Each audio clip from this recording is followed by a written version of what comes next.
Good day, everyone, and welcome to the second lesson of the Module 1 in Teaching PE and Health in the Elementary Grades entitled Objectives of the Physical and Health Education.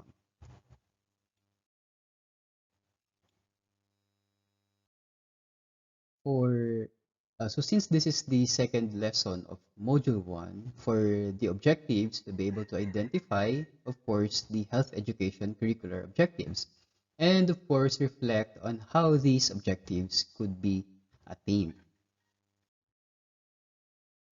Okay, so in the first lesson, I showed you the conceptual framework of the PE curriculum. Now, this time, what's on the screen is the conceptual framework of the health education curriculum.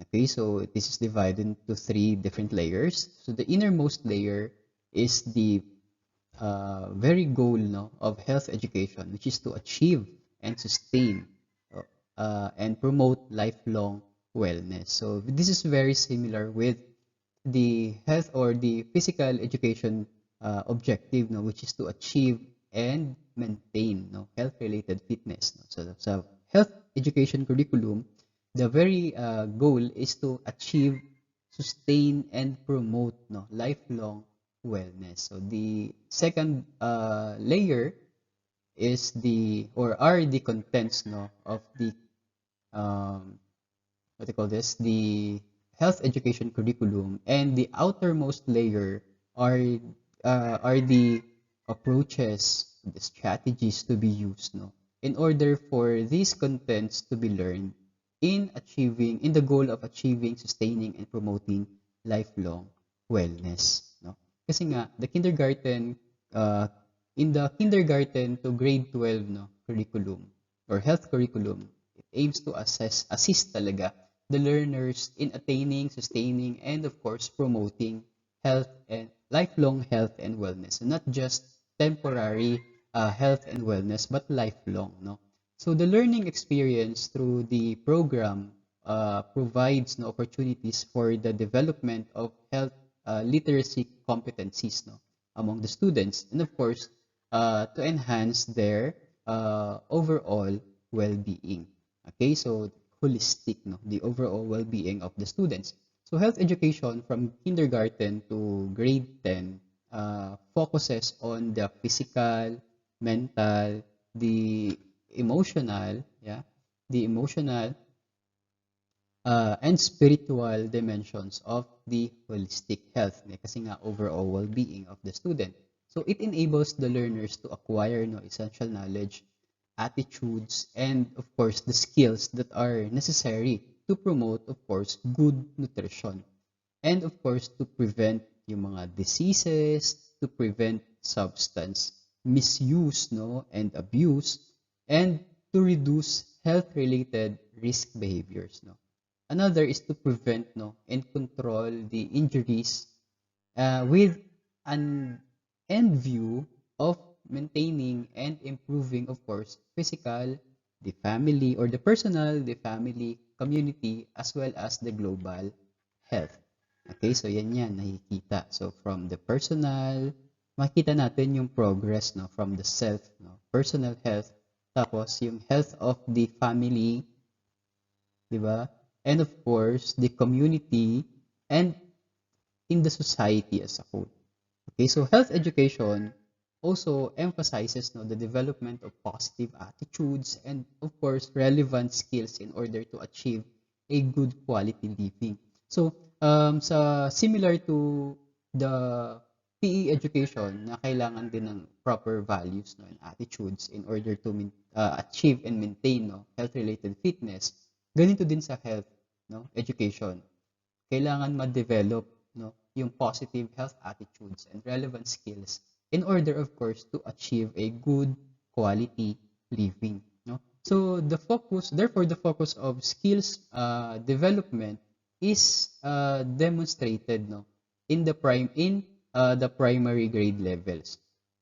Yun yung mga yung basic, no, yung pinaka-focus ng skills development ay nasa primary levels, no? Primary sa elementary levels natin. So meanwhile, yung comprehensive body of knowledge is provided naman in the upper year levels to serve as the foundation, no, in developing, of course, desirable health attitudes, habits, and practices. Kumbaga, yung increasing levels of difficulty ng pagtuturo ng concepts, no, so ng health education. Okay, so halimbawa kung sa elementary ang tinuturo ay basic pa lang, pagdating ng mga high school, sa junior and senior high school, very ano na, very complex na yung mga competencies na related to health education. Okay, so and of course in order to facilitate, no, these in order to facilitate this development of health literacy competencies.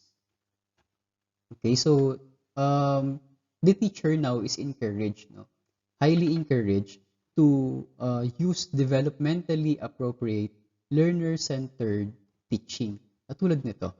Okay, so yung like holistic, di ba? Like the preventive, learner-centered, rights-based, di ba? So yan yung mga learner-centered teaching approaches, no? And this includes also the scaffolding.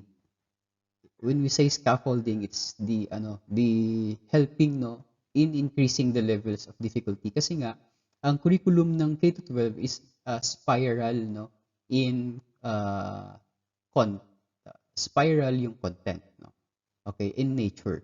Okay, so yeah, it includes scaffolding, no, sa students' experience and prior learning. So, i-scaffold mo, idudugtong mo yung parang hagdan-hagdan yan, di ba? Nakita nyo yung scaffolding kapag sa construction, no? In order to reach the higher level, halimbawa sa construction, yung kisame, in order to reach that level ng kisame, kailangan scaffold. Kailangan parang may papatungan ka.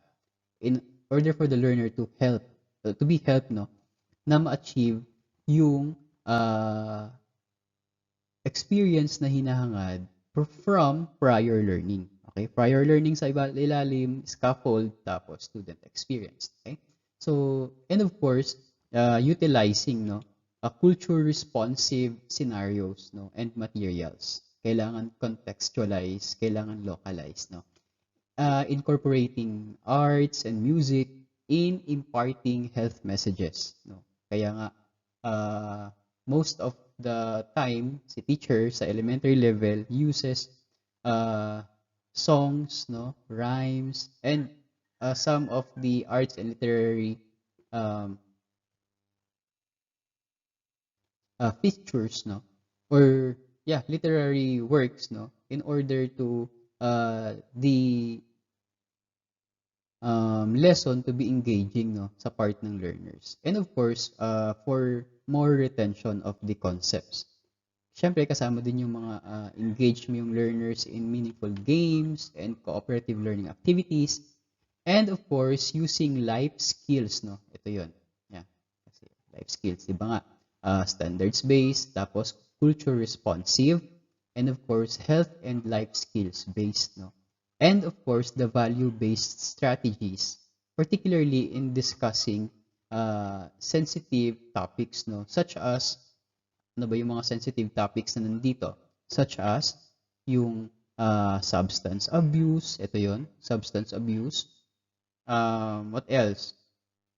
The topics about sexuality. Okay? And the teacher is also advised, no, to use differentiated instruction. Okay? Kasi nga, ini-encourage or ina-recognize natin or ina-acknowledge natin yung presence of the diverse environment, no, sa inside the classroom. Kaya dapat differentiated instruction yung gagamitin in order to cater learners' various needs and abilities. Okay? So this is the conceptual framework of health curriculum. Okay? Next, let's proceed now. After knowing the very core, no, of the conceptual framework, which is achieving, sustaining, and promoting health, no. Let's proceed now to the second layer, no, the content areas of the health curriculum. Okay, so first we have injury prevention, safety, and first aid. No? So this is very important. Uh, in this content, no, or this content discusses the causes, costs, and prevention of accidents and injuries while performing various activities at home, in school, or in community. Tandaan natin, ang health-related na mga activities or education is not mainly confined inside the classroom. Kasi nga, ina-apply nila yan outside the room, no? Kasi nga, after learning, merong application, di ba? In order to maintain or sustain. Okay, so yeah. Uh, this content discusses, again, the causes, costs, and prevention of accidents and injuries while performing various activities at home, in school, or in the community. And of course, this includes prevention. No? The prevention can be done through the promotion of safe environments, the development of safety programs, procedures and services, which includes the first aid education and disaster preparedness programs. So sa school, usually ini-incorporate yung mga drills, 'di ba? Like fire drill, earthquake drills, mga first aid education dito sa health curriculum, no? So yung mga activities na yon ay ini-incorporate sa lessons ng health. Okay, so next of the content area ay community and environmental health, no? This situates the learner as an integral part of the community and, of course, the environment with a great responsibility of protecting the environment with the support of individual and community actions. And, of course, the legislation promoting a standard of health, hygiene, and safety in food and water supply, which includes also waste management, di ba, pollution control, pest control, as well as the delivery of primary health care. Kaya sa lessons, makikita natin kapag sinilip natin ang curriculum content or curriculum guide of the health education, makikita natin na meron palang inclusion of WASH, di ba? Yung water and sanitation and health in schools, no? So WASH in schools, kailangan itinuturo din, di ba, minsan yung not minsan, makikita natin sa curriculum guide also yung like yung promotion ng hygiene, no? Food safety also. Makikita natin doon yung tamang pagbabasa ng mga labels, di ba? Makikita din natin yung mga iba't ibang ways, no, how to control pests, no? And of course, yung the delivery of primary health cares. So, this is what I'm talking about earlier, no? Yung consumer health, yun uh, yung pag yung pagtuturo kung paano basahin yung mga labels, no, sa mga packaging ng mga pagkain na binibili natin, especially yung mga uh, content noon, pati yung like expiration, no, sa elementary level itinuturo na yan. Okay, yung ang tawag doon, yung sa packaging, no, ng mga pagkain na binibili natin, nutritional facts ba. So this health content, no, uh, focuses on the application of consumer knowledge, no, and skills in the effective evaluation, selection, and use of health information products and services.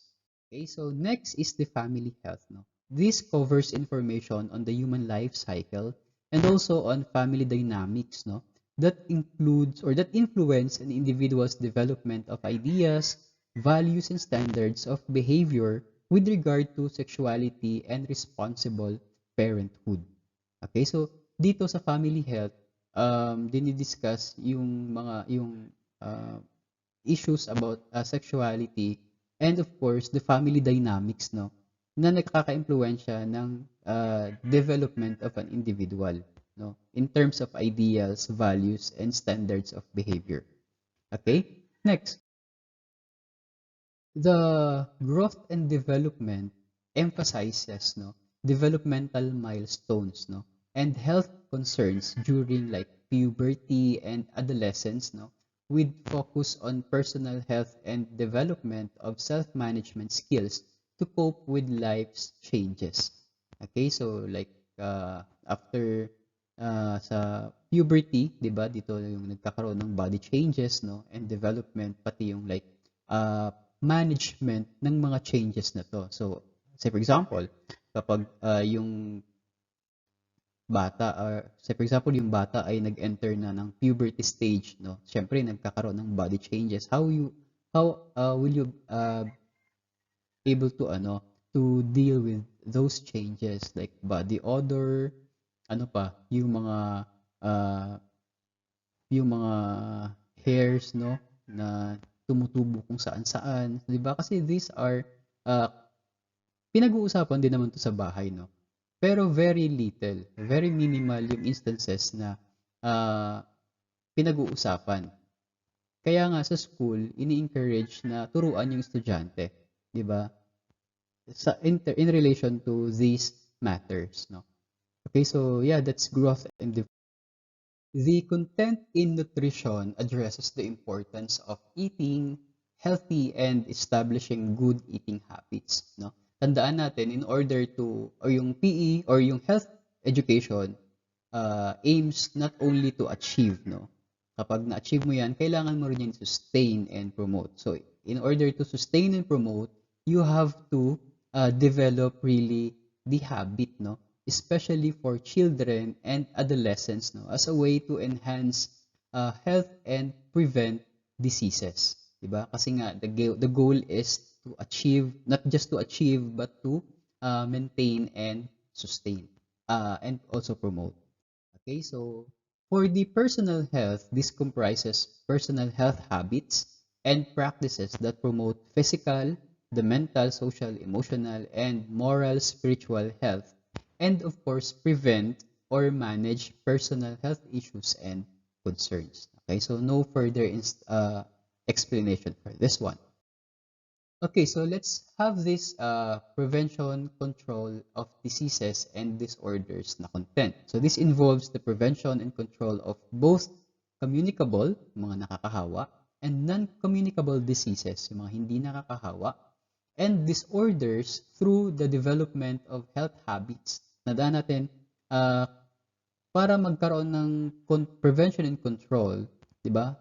Kasi nga, para magkaroon ng prevention, to prevent, you must have develop the habits, no, and practices and the adoption of health programs supported of course by legislation with provision on school and community health services.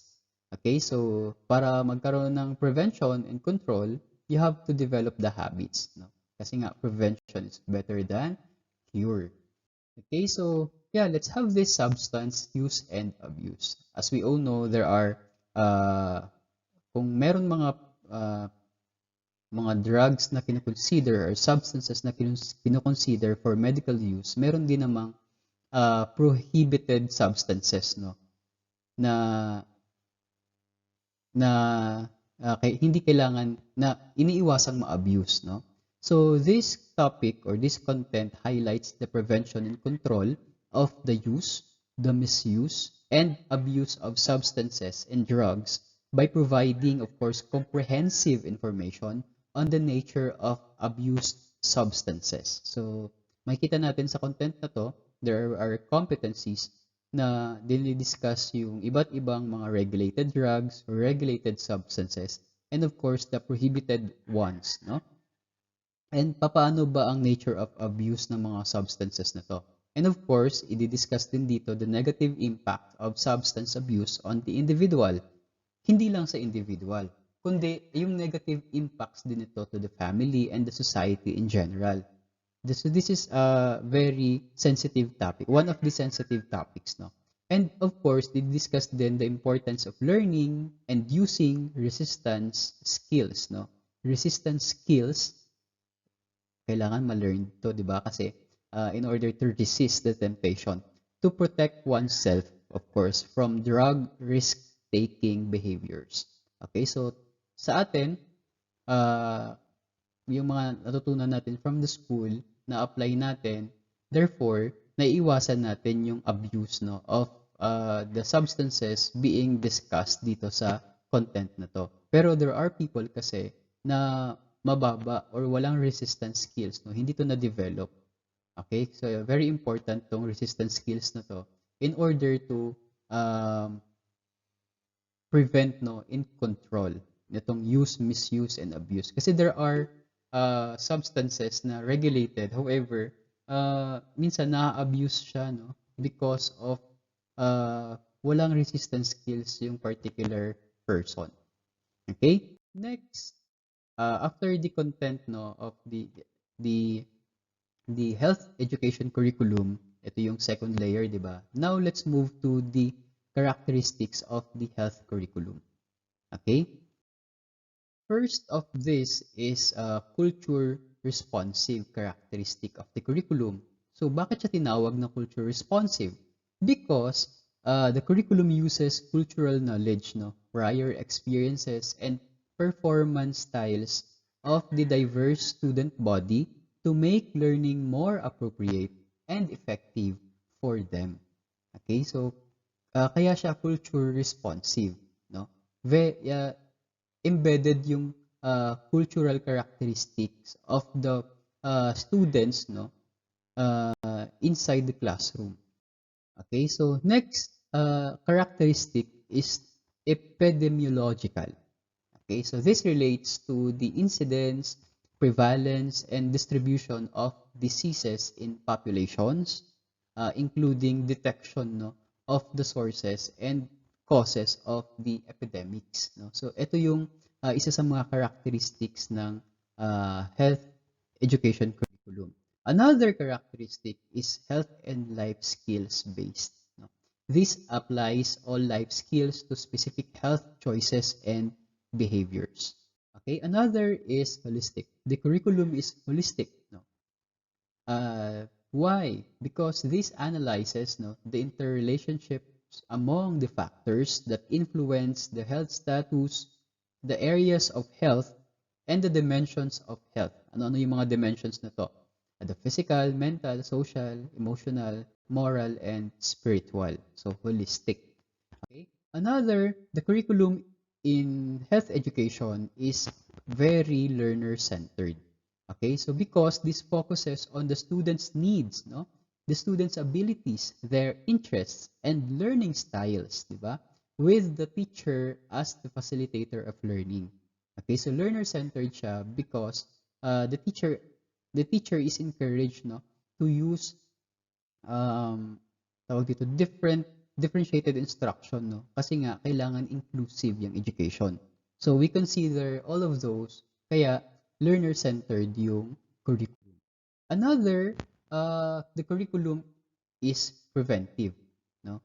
Kasi nga kailangan maiwasan, so kaya 'di ba yung mga goal ay kailangan kapag create ng habit in order to prevent and control, 'di ba, yung like diseases and other instances. So very preventive siya because it characterizes something that helps people take positive health action in order to prevent diseases and of course to achieve the optimum health, 'di ba? Kasi nga achieve, sustain, and promote, di ba? Health. Next, rights-based yung curriculum because it advances the understanding and recognition of human rights as laid down in the Universal Declaration of Human Rights and other international human rights instruments. Okay, so rights-based yung curriculum. Another, the curriculum is standards and outcomes based. Why? Because this requires the students to demonstrate that they have learned the academic standards on set on specific content and competencies. Okay? Meron laging output kasi, no? Kapag tinuro si competency na ganito, ano yung output, in order to determine na-acquire or na-achieve yung certain competency. So there is an outcome. Okay? And of course, there are standards na kailangan ma-met in order to uh, the students to have an outcome, no? So ano yung standards na meet ba? Ano yung outcomes nito? Ano yung output para ma-consider natin na na-meet yung standards? Okay? Yeah, so basically the curriculum is standards and outcomes based. Another, the curriculum is values based, no? Katulad sa PE, values based din yung curriculum ng health. Kasi this promotes an educational philosophy based on valuing self, others, and the environment through the consideration of ethical values as the basis of good educational practice. Okay, so that is why the curriculum is value. Okay, so I've reached the end of the presentation. No, thank you very much for listening. See you on the next video lecture and stay safe always, everyone.